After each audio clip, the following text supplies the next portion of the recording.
Hello, good evening.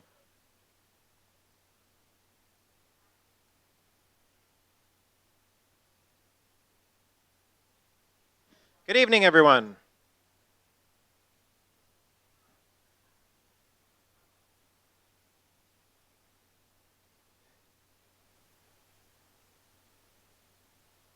Hello to everyone over there.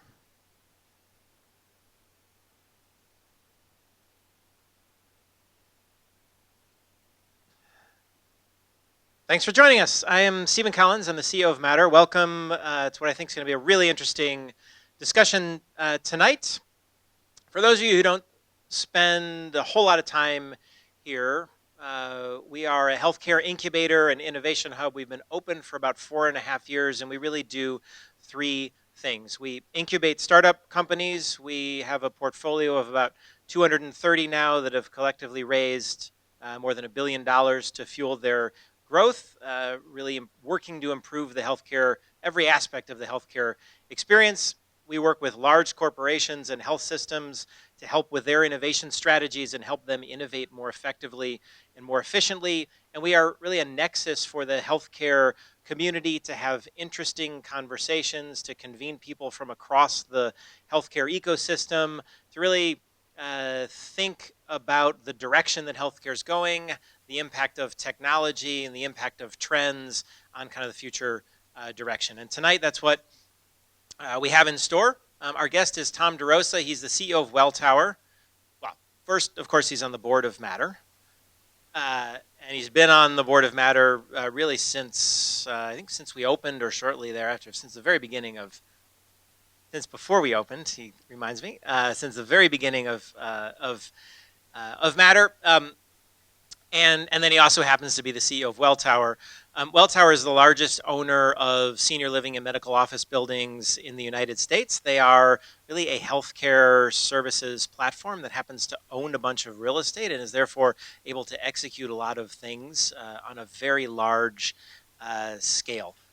I think you will find that he takes a long view of healthcare trends and has a point of view on healthcare 5 years out, 10 years out, kind of what the needs look like and the role that his company is playing in helping the healthcare system adapt to kind of the changing landscape. I think you'll find it's going to be a really interesting discussion.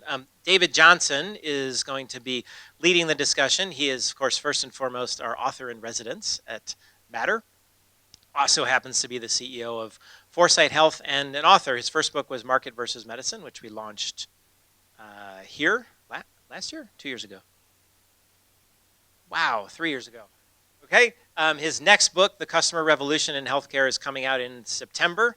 And maybe we'll launch that here, hopefully, as well. We're on a 3-year cadence. Anyway, please welcome David. And, sorry, if you have a question, go to matter.socialqa.com, and David will be moderating and incorporating those questions into the discussion. So please welcome Tom DeRosa and David Johnson.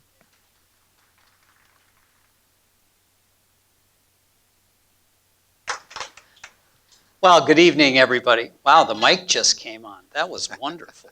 And thanks for coming. We really are in for a treat. I think you're going to find Tom an engaging, thoughtful speaker on all manner of healthcare topics. Welltower, as you just heard, is the largest owner of healthcare real estate, but so much more than that, as we're going to dig into.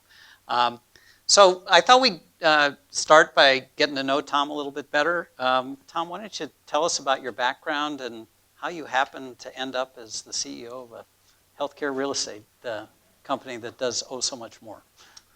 Thanks, David, and thank you for all being here tonight. I'm a product of a military family, and one of 3 siblings who were all good in math and science. And my oldest sibling, my sister, who is 10 years older than me, when she was going off to school, if you were a woman who was good in math and science, they said, gee, Norma, you could be a nurse or you could be a teacher. And she opted for education. And but to the boys, they said those DeRosa boys should be doctors. So we were, and why should we be doctors? Because when you were growing up in the 1970s and you looked around, who had the best life in town? Like, who had the nicest home? Who had the nicest cars? Who took the nicest vacations? It was the doctors. So, you know, those great American public schools that I'm a product of said, you should go. And so I applied to be a physician because I wanted all that. I wanted that whole, you know, American dream thing. And as my best friend from college, who's sitting in the audience, hey, Nick, would attest to, I was not a pre-med. I decided not to do that. And anyway, I went to Wall Street. And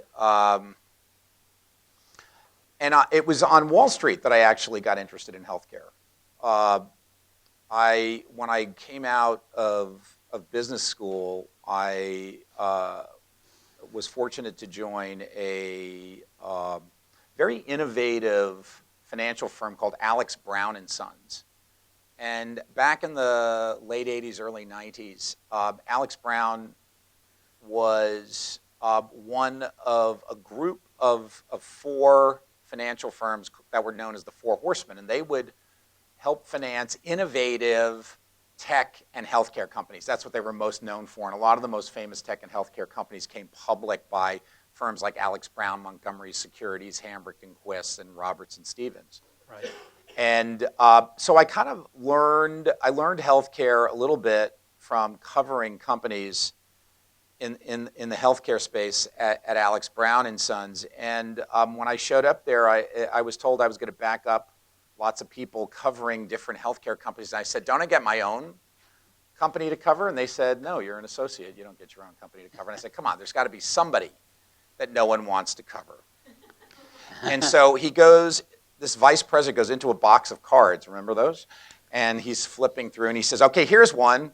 It's called Healthcare REIT. Healthcare REIT. And it's headquartered in Toledo, Ohio. And he said, I don't know what a REIT is, and certainly nobody wants to go to Toledo. And I said, great, I'll take that one. So in 1991, I go to Toledo, Ohio, and I meet the founders of this teensy-tiny company that was actually part of another company that some of you might remember called Healthcare and Retirement Corporation, which was a nursing home company. And they spun out the operating side from the real estate. So HCR, which later became HCR Manor Care, and that comes later in the story. You're going to hear that name again. And then Healthcare REIT was this tiny little company. And back then, in the early 90s, there were really 2 forms of healthcare delivery: hospitals and nursing homes. And Healthcare REIT was the owner of last resort of nursing homes. And I went and started looking at the nursing homes they owned. And these were former 1930s vintage motor court hotels that had been converted into nursing homes. And I remember driving up to one out 45 miles outside of Birmingham, Alabama, and I saw a building that I remembered because we used to drive to Florida, which was really not so great when I was a kid. And you'd stay in these places because there was no place to stay. And I drive up to this building and I see, parking pads in front of doors to rooms, and and sitting in front of the doors to rooms were rusted metal chairs. And each one of the chairs was a sleeping geriatric. And I walked into the manager's office and I said, I'm looking for the Mercy Ridge Nursing Home. She goes, you found it. So I realized there was something wrong with this business. And when I went back to Toledo, I said, you could do better. You could do better. So I spent about 10 years helping this company grow from a $150 million market cap company to what eventually, by 2000, was a $1 billion market cap company. And by That's when $1 billion meant something. It did mean something. Yeah. And by 2000, I was the global head of healthcare for what Alex. Brown had been acquired twice, once by Bankers Trust and then by Deutsche Bank, and I was in London running global healthcare. I'm going to make this story really short. You did not bargain for the saga of my career. I feel like we're going down memory lane. But in the meantime, got very involved with Johns Hopkins in their School of Public Health, and that became a real passion of mine. And went on the board of this company called Healthcare REIT, which by 2004 went on the board, and by then they were really in a high growth phase. And in 2014, came off the board and became the CEO. So that's a bit about my journey in healthcare. God, the first 10 years took 25 minutes to explain, and the last 30 took about 2 seconds. Yeah, exactly. We're the same age, and I remember all the pre-meds when I was in college, and you're right. I mean, people thought they were punching their ticket to the good life. And quite honestly, I remember those people pretty well, and I wouldn't let a single one touch me with a 10-foot pole. Anyway, I really want to get into sort of what you think big picture macro forces are driving healthcare. But before that, why don't we talk a little bit about Welltower as a platform and your concept for the company and why it's so much more than just owning healthcare real estate? So when someone asks me, what does your company do? I say we're a healthcare services and wellness delivery platform that's real estate heavy, not a real estate company that happens to lease space for healthcare services and wellness delivery purposes. And platform, to me, is the operative word because I see two massive challenges, which we'll get into, and they're truly secular trends and opportunities, which is the move from a fee-for-service healthcare delivery model to the value-based model. And while this is occurring, the aging of the population, many of you know that starting next year, the 80-plus age cohort will become the fastest growing age cohort in this country for the next 3 decades. So those two forces are leading to the need to think about where we deliver healthcare differently. And it's opening up the opportunity for innovation in healthcare services where historically there wasn't much of a need for innovation because there was a time-honored model of healthcare services where you're sick, you go to the emergency room, I meet you in the emergency room, I triage you, I bring you into a hospital bed, and I send you home. If you're young and if you're old, you might spend some time in a nursing home and then you'll go home. And that's not the future. And so this is a space that is ripe for innovation. And we see the Welltower platform as the largest. Stephen told you, we're the largest owner of this built environment. I see us as being a vehicle by which new innovation and services can be implemented and delivered in scale. And I think that's, in order to make change in such a huge sectors, 18% of the gross domestic product, right. You have to be able to deliver innovation and scale. And I see us as being a very effective vehicle to do that. Yeah.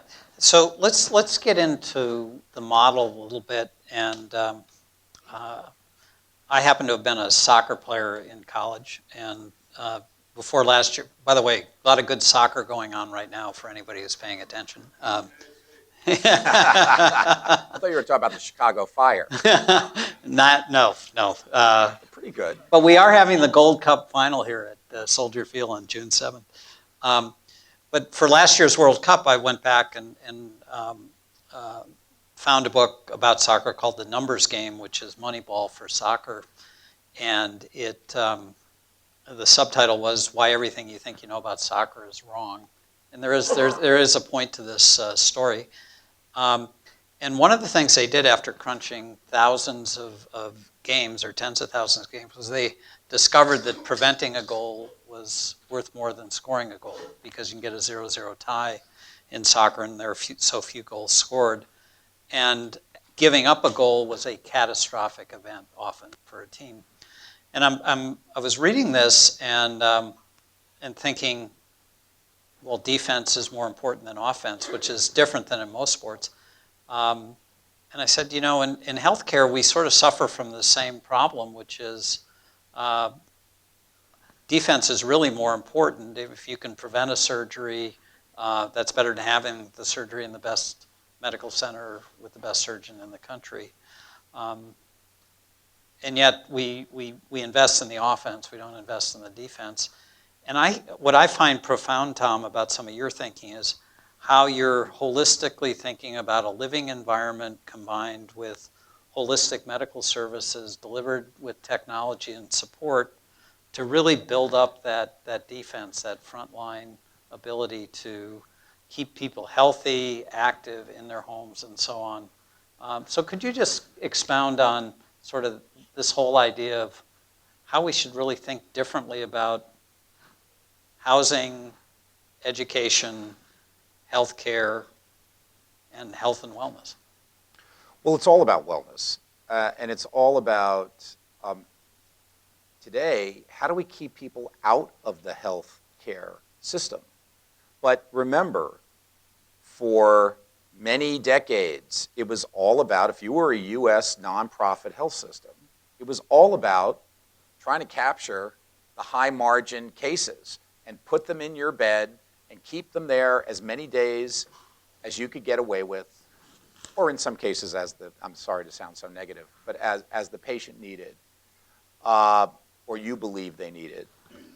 And if they were commercially insured, if they had employer insurance, you would present a bill to their insurance company for all of your costs associated with that episode, plus 12% profit margin. Or higher. Or higher. And if it were Medicare for many years, you could almost make an 8 to 10% profit margin, or maybe for some it was higher. Medicaid was profitable, maybe, but marginally 5%, and that allowed you to meet your mission of treating everyone in that hospital, because many people showed up in the emergency room who had no insurance. So if you think about that, you're in a high margin business and you're a nonprofit healthcare system, you don't pay taxes. So you had every incentive to build hospitals and acute care hospital beds, because that's how you made money. Fast forward to today, you've seen health system profit margins go from the teens to the single digits, in some cases 1% or less. And they're still delivering care in the built environment for the that was constructed under the fee-for-service model. And it doesn't work. It really doesn't work. And there are still some systems hanging on to this fee-for-service model, but ultimately I believe they're going to be marginalized. And what I believe, and a lot of people believe, and Dave believes, is that if we can start to create ecosystems where that acute care health system is part of a larger ecosystem that includes everything from your home, or for the aging population, congregate living environments that deal with a lot of the issues that can't properly be managed when you're living independently. That's also known as the social determinants of health. We are really learning that when you compromise the social determinants of health, you create tremendous issues and strains on the healthcare system.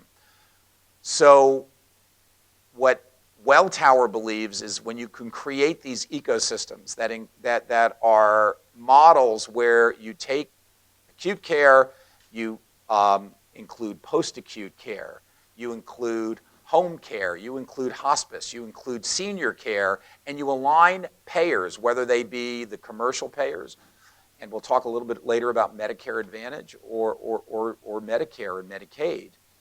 You can actually start to align people around the concept of keeping someone out of the acute care system if you can, because that will help us deliver better health outcomes at a much lower cost, which Right. ultimately will free up capital to treat those who are not able to pay, who are outside the circle. Right care, right time, right place, right price. Um, so that's a really powerful concept. Another trend that's shaping society right now is obviously the digitization of that, and we all have a million friends on Facebook and fewer, less human contact in many respects, and that is rippling through the elder community as well. So diseases related to depression and isolation and so on. Um, and the government can do a lot, the market can do a lot, but community also has to play a pivotal role. That's really a third pillar. And it strikes me that when you're talking about Welltower communities, you're really taking the community piece of this seriously, how we connect um, to others and our broader community. And could you maybe talk a little bit about that as well, and what that does to promote health and wellness? It's interesting. As we talk about let's just talk about the aging population. Social isolation is a huge issue for this population. You think about today's 80-year-olds. Many of them are still living in the suburban homes that they moved their family into, in the early 1960s. Yeah. And just think about a city like Chicago. Look at, where are people wanting to be? Everybody wants to be as close to the center of the city as possible, and you see this in other cities around the country. And what's happening is a lot of seniors are becoming isolated in communities that are far from the city, and it makes it very difficult to reach those individuals. And we think as people age, as Dave mentioned, isolation, loneliness lead to depression. And I know that for our population, and we, over 300,000 seniors live with us every day, 365 days a year. We care for them for 24/7. That's the largest population you're going to find under one umbrella who are paying privately to not live by themselves and isolated and who are addressing their social determinants of health. See, when I stepped into this company, into this role at Welltower, and I would say this senior living business is part of healthcare delivery, people said, "You're nuts. That's not part of healthcare delivery. That's retirement housing." And the fact is, it's a really critical component of healthcare delivery. And if you get it wrong, it leads to really negative health outcomes. So taking someone with 3 comorbidities who's living by themselves in a 3-bedroom, 2-bath rancher with no friends and family around, who rarely leaves that house, I will tell you, their social outlet becomes the emergency room. They dial 911 and they go to the emergency room because they have no other way to deal with issues that isolation is exacerbating. So we believe as a company, we have a responsibility to try and deliver residential concepts that will be more affordable to and within reach of more of the population, of the Medicare population. And we believe that technology, which today is used to a very small extent in what is a very high human labor component delivery model. That's what makes it so expensive. Any of you who've dealt with the alternatives for senior living for a loved one are often shocked to see that it's $10,000 a month. I mean, we're opening a building in New York that's going to be $22,000 a month. My mother was paying $28,000 a month for seniors housing. But if you're living in environments where the cost to bring care into the home could be $36,000 a month for 24-hour care, that's where these numbers get very large. But that's not within reach of a lot of the population. And it's my belief and the belief of my colleagues that why we connect with an organization like Matter is that there is a room for new technology that can help deliver services to this population in a much lower cost way. And so that's something that is an imperative. It's absolutely an imperative. And it's going to require an alignment of companies like Welltower who have the capital to deliver these settings along with payers and along with providers. If you can start to align these parties together who didn't think they had anything to do with each other 5 years ago. Right. Literally, I've been thrown out of health systems a few years ago, one of the most noted health systems in the country, for the nerve of me to suggest that our 15,000 senior population in Boston might have something to do with their health system. And they might, if you put a nurse practitioner a couple days a week in our senior living centers, wouldn't that be a good thing? And they basically threw me out. Yeah. Now, that's changing. Yeah. Do you see some of your models? It's a question from the audience. Some of your models being receptive to multi-generational living, like the old days. Yeah. We have one community in Seattle that comes to mind, which is right by the University of Washington. And one side of the building is our seniors, and the other side are mostly like grad students and PhD students at University of Washington. And I was there once, and I was asking, why are there like Little Tikes toys in the seniors' courtyard? And it's because the children of the people that live in the in the market residences on the other side, bring their children down to visit the residents of the senior living center. And it's unfortunately, that's one of the few isolated examples I can think of. But I do think that as we think about meeting the needs of this aging population, creating environments where there might be the opportunity to share services. If you've got an independent,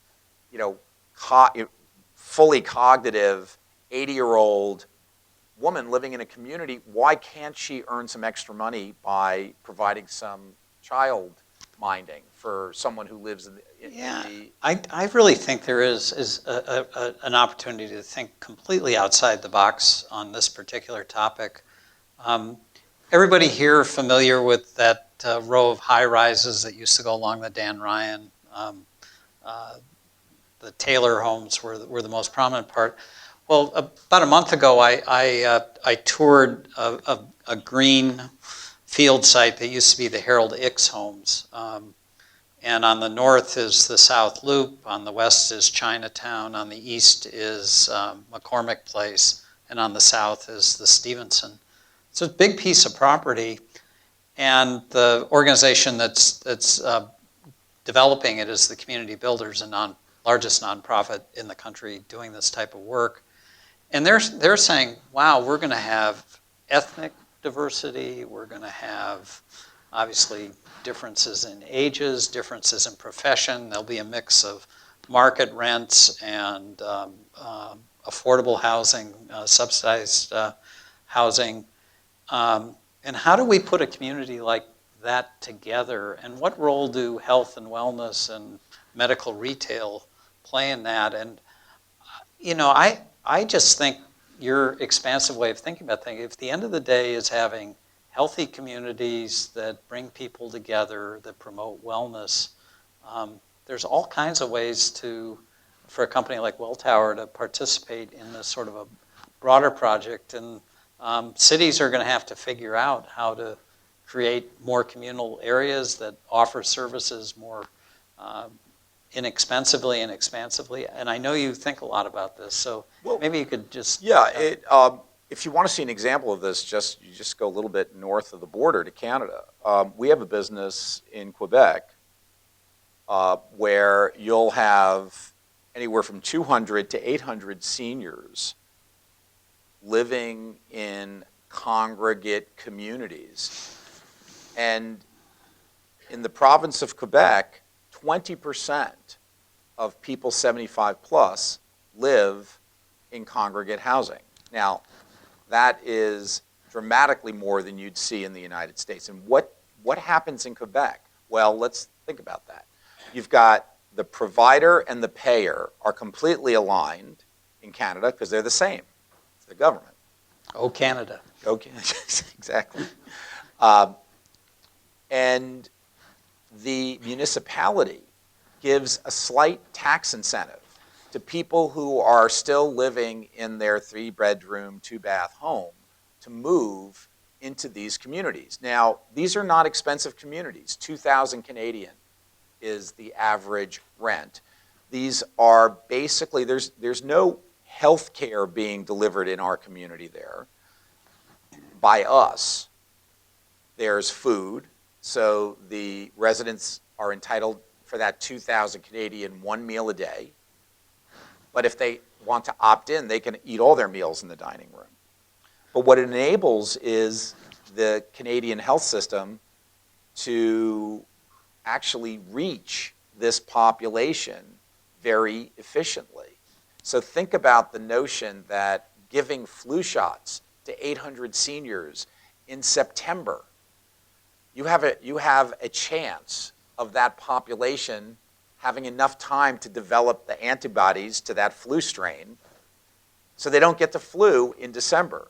You know, how many of us have heard, or maybe this could be some of us also, who get our flu shots in December and say, what's with that? I got the flu shot, didn't work. Well, no, you didn't. You got the flu shot in December and you were exposed to the flu right after the holidays, so there you go.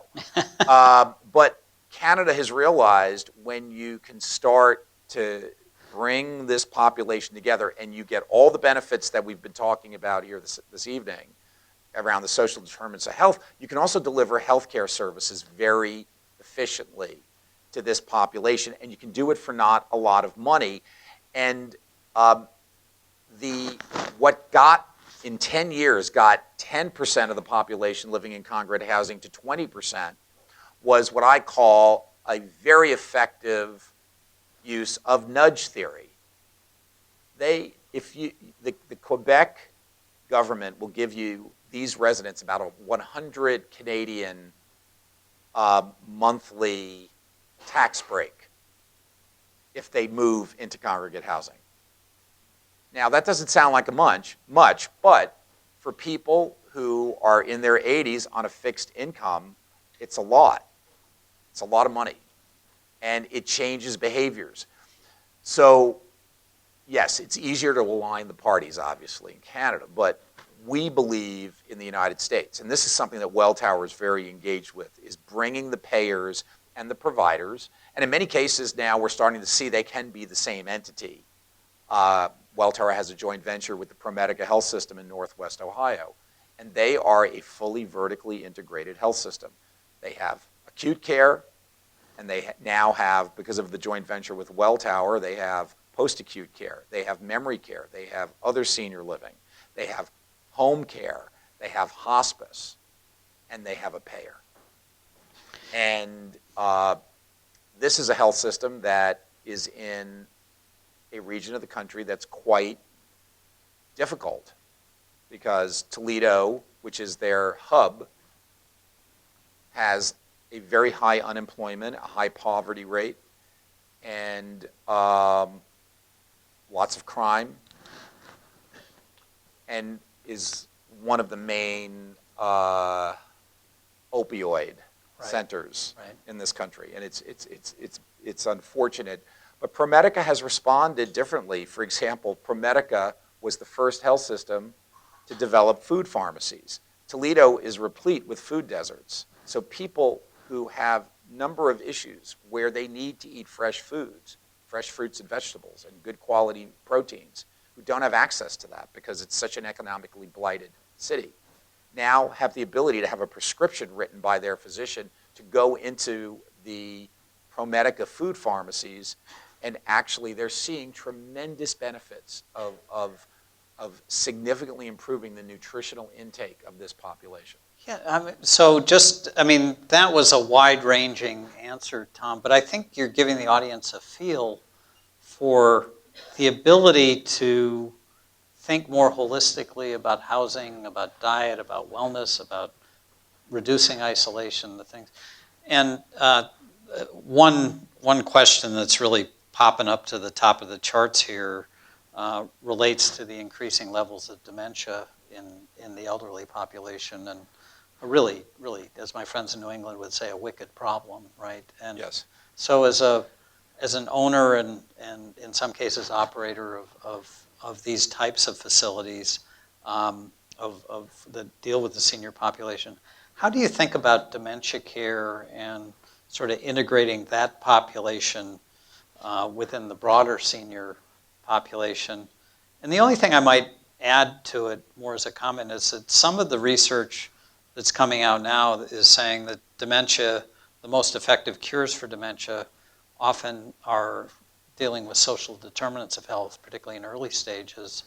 So if that is true, there might be ways to either forestall the advent of the disease or even limit it in some ways by addressing some of these more holistic strategies we've been talking about. But just dementia in society and senior housing. Well, it is a wicked problem, and it's growing.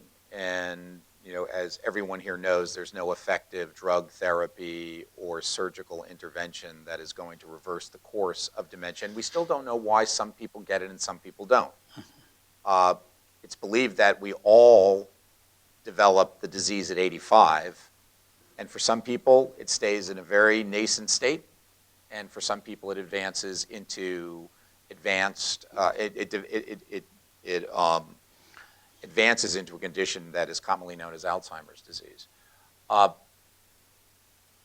think that the best things we can do for people with dementia, number one, are keep them safe. There are huge issues for people who suffer from this disease that result from their bringing harm to themselves or bringing harm to others. So I think keeping people in environments where they're safe, where you can use different methods to understand ways of quieting an unquiet mind and settle people down. There's a lot of technology, like for example, we were at Signify, which is now the former lighting division of Philips Electronics. And they have developed some very interesting lighting systems that deal with the circadian rhythms. Just being able to put people with dementia in environments that help them understand certain times of the day you sleep and certain times of the day you should be wakeful. We can do a lot with lighting technology. I think food is really important. We haven't talked much about food yet, but one of the biggest issues facing the aging population is food insecurity, and that's not always that people don't have money for food. It's just they don't have access to good food, or they've lost the ability to access the types of foods that they need to help manage their comorbidities. So people, who are diabetic, who need to be on low salt, low sugar diets, but don't have the ability to get that type of nutrition into their bodies. I think with dementia, we know that food is very important. Safety is very important. The ability to move, is very important. You need people with dementia wander, but you need to let them wander. And if you can put them in environments, we design buildings that are a racetrack. So example, these are people that, number one, do not have free access to enter or exit the environment in which they live, but they have the ability to walk in a circle, and many studies have shown that's really important. It gets someone who has dementia uh, that feels very agitated when they walk into walls. They like to walk in a circle, and it settles them down. Music settles them down. Uh, the other issue, which is a bit of a mystery, is that generally when people enter senior living in this country, which is generally today the last 18 months of life, it's really become private pay nursing care. People who come in with dementia or not are on anywhere between 10 to 16 medications a day. Right. And we don't really know how these medications interact with each other. And in many cases, when you start taking people off medications, which is a hard thing to do, you see better cognition. So again, we're dealing with a mystery. So in the meantime, having settings that are designed to keep this population safe and maintain their social determinants of health, I think are our best shot at managing someone who has this terrible disease. Terrific answer. Terrific answer. A wicked problem. There is enormous interest in Medicare Advantage, and we touched on that earlier. For those of you who don't know what Medicare Advantage is, it's really maybe one of the more successful public-private partnerships in healthcare, in that the government pays for Medicare Advantage through Medicare, but it's offered through private insurance companies that market directly to individuals. So in a perfect world, someone buying a Medicare Advantage plan is not only the consumer of the service, but also the customer. They're making the buying decision. I know in markets where Medicare Advantage is over 50% of the beneficiary Medicare, you start to see tangible changes in the way payers and providers integrate with one another to manage the care for people. Could you just touch on Medicare Advantage and its potential really to be a disruptive agent for the type of positive change that you've been talking about all evening? That's a great way of putting it. I think Medicare Advantage is a disruptive technology. And it's funny, you think about healthcare insurance, health insurance. And if you're unfortunate to have an episode that lands you in the healthcare system, and you pay your copay, and then a bill winds up showing up for a lot more money than you ever expected because you didn't seem to be there that long. And surprise, surprise. Yeah, and to me, the relationship between the consumer and the payer historically was like the same relationship we had with the IRS. You pay your taxes, and maybe they'll send me something back at the end of the year. And I think that's kind of like the health insurance. What's changed now with Medicare Advantage, I look at Medicare Advantage and say, this is the first time I think payers now have the ability to use an insurance product to influence behaviors. And I see the power of the Medicare Advantage concept really as a navigation tool to guide someone starting at age 65 who today is likely going to live to 105 and guide them along a healthcare and wellness journey. So the individual should be happier, healthier, and we should be able to direct them to whatever the right settings that meet the needs of that stage of life or those health issues, or provide them incentives to eat better, to exercise, to not drink so much, to stop smoking, but kind of guide them and over this journey that obviously we really haven't ever experienced because we've never lived in a society where the old people are outnumbering the young people, where routinely people will live to 100. We've never experienced that. This is the first time. we've never experienced it in scale. We all had the odd aunt or great aunt or grandmother who lived to 103 who played the minute waltz on her 103rd birthday. But that was and tap rare. dance. Yeah, exactly. That was rare. So I think what's exciting to me, if we can align payers and providers, and actually, I think government and companies like Welltower, I think we have a shot at navigating this population along a much more productive 40 years of life. I think that's that should be a gift, not a liability. Yeah. And I think that's what's exciting. I think we're at the early days. We're just scratching the surface. I don't know if that was what was conceived by the providers of Medicare Advantage programs.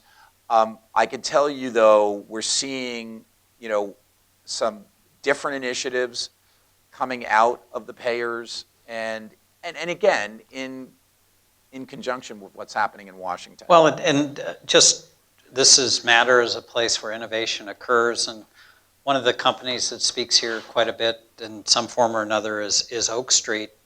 And Oak Street exists because of Medicare Advantage and the dual eligible program with Medicaid, in that they're paid a certain amount to take care of often very tough populations. And they don't worry about the 3 to 5% of time that somebody's in the hospital. They're worrying about the 95% of time that they're at home, and how do you get the services is going. Now, you've already touched on this, but the question of affordability is clearly at the top of the mind of many in the audience today. So I'm just going to read this, and you have a great answer for it. So I think it's more going to be reinforcing what you already said. But average senior income is less than $25,000 a year. Medicaid only steps in when assets are depleted. Given that, paying for senior care seems untenable. How does Welltower envision new payment structures that make even the most affordable care work for seniors beyond those in the upper 1%? And before Tom answers, I just want to get a show of hands from the audience. So the U.S. spends 18% of its economy on healthcare. Next big country with the next highest percentage is France at 12%. Anybody here think we can't provide not only adequate but superior healthcare services to everybody in the country for 18% of our economy? Anybody think we need to spend more than that? Okay, so it's not a funding issue, it's a distribution issue, and Tom, I'm teeing it up for you. Well, okay, there's another piece of that. Yeah, okay. That what we're spending, and we spend dramatically more than any other developed nation, Yeah. we rank 38th in health outcomes, which is pretty pathetic.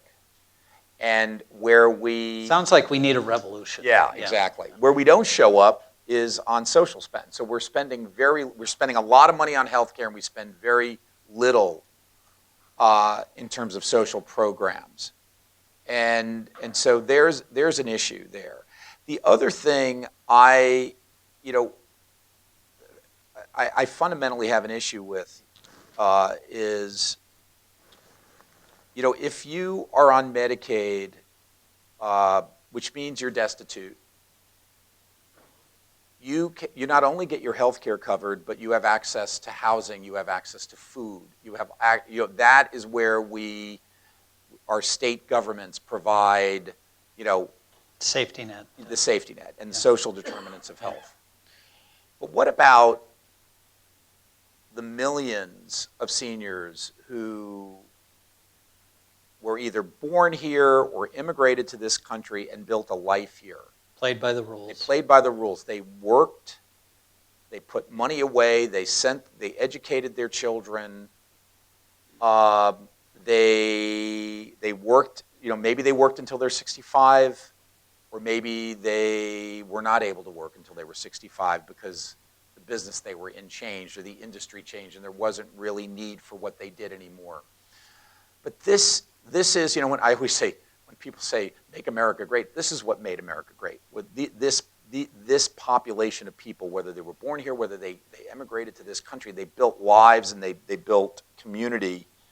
And when they get to be in their 80s, and they don't have that much more than the monthly Social Security check to provide for their lifestyle. Lots of people would tell them, gee, you should do what's called a Medicaid spend down. Sell your house, any assets you have, give to your grandkids, hide them, do whatever you can. And I actually think that this population of people doesn't, they've lived their whole life to be independent and to contribute to society. And what they want more than anything when they age is to maintain their dignity, because lots of things when we age compromise dignity. We don't have to get into what those are, but they want to maintain their dignity in society, and I think that I see lots of parties, the payers, the providers, providers of capital like Welltower and the built environment have an obligation to figure out how do we let that population of people live in environments where they can get their health care covered by Medicare, and maybe Medicare will figure out, and as they are, to address some of their social determinant of health needs so they maintain their dignity and do not have to end their life in a Medicaid nursing home someplace, which is what lots of people have opted for. And I say, let's look at this model we have in Canada, which seems to work. Works for us. We're a for-profit company, and it works for us. These are not $15,000 a month rents. These are $2,000 Canadian a month, and it's keeping that population healthy and well. And so it's something that we're looking at closely, but it's going to require a lot of alignment of many parties. So I always tell people, stay tuned. We're working hard to figure out how to do it better. Yeah, that's a great answer. It's just a great answer.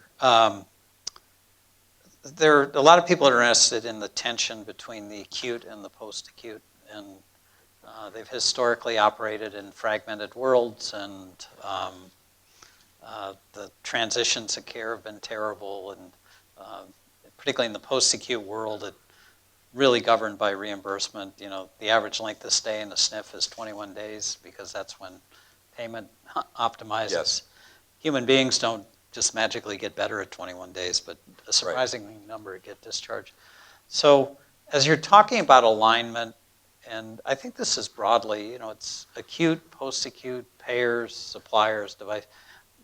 How do we get them to align around the right things instead of the wrong things?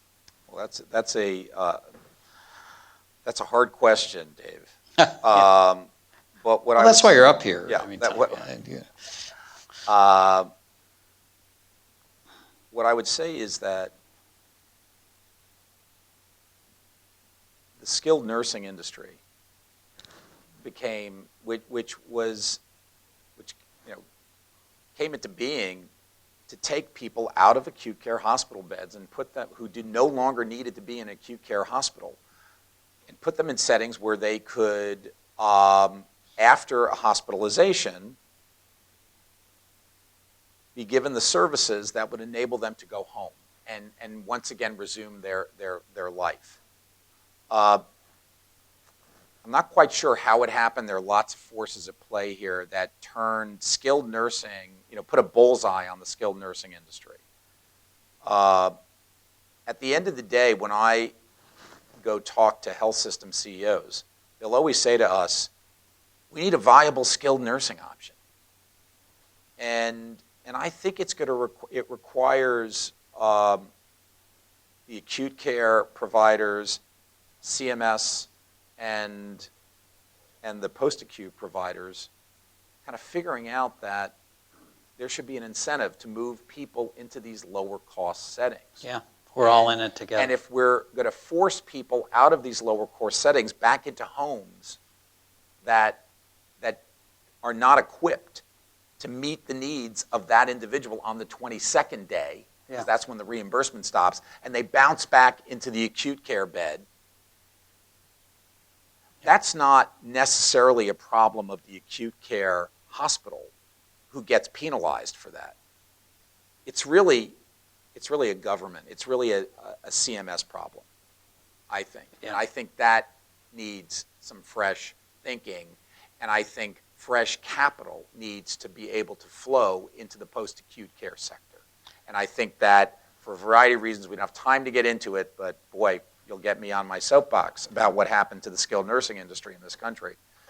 I think that there needs to be rational thinking and rational reimbursement policies that incentivize our system to put people in these settings until they are ready, they can get the right therapy that allows them to come back into society, into their former life, and not be back in the hospital and not start this vicious cycle over again.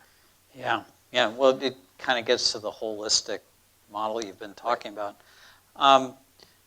We only got time for a couple of more questions, which is too bad because I feel like we're just scratching the surface. But could you just touch on technology and how technology will help bring about the transformation you're envisioning? Yeah, I think technology is going to help us in many ways, including lowering the costs of